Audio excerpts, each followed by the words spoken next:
Hello friends, নমস্কার। আজকে আবারও চলে যাচ্ছি আমরা গঙ্গায় স্নান করতে মাটি দিয়ে।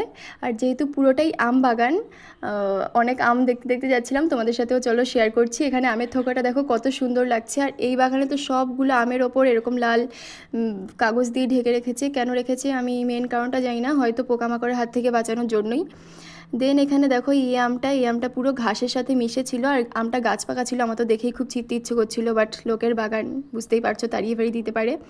আর দেখো এটা হলো সেই জায়গা যেটা আমি তোমাদের সাথে শেয়ার করেছিলাম। এখানেই গড়ে উঠতে চলেছে অযোধ্যার মতোই রাম মন্দির।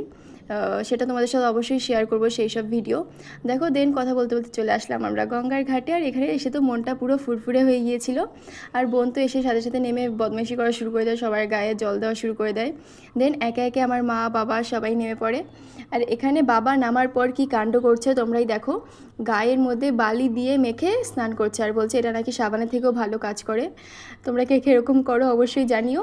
আর এখানে দেখো গঙ্গার ঘাটটা কত সুন্দর লাগছে, আমরা ছাড়া আর কেউ ছিল না, একদম নিরিবিলি ছিল। দেন আমিও একটু নেমে পড়ি সাঁতার কাটার জন্য। সাঁতার কাটতে তো বেশ ভালোই লাগে, বাট মা বেশি কাটতে দিচ্ছিল না। দেন আমরা সাঁতার ফাটার কেটে বাড়ির দিকে রওনা হই। আর দেখো আমি কি কুড়িয়ে পেয়েছি, অনেক ঝিনুক আর শামুক, আরও অনেক ছিল, বাট এ কটাই তোমাদের দেখাচ্ছি।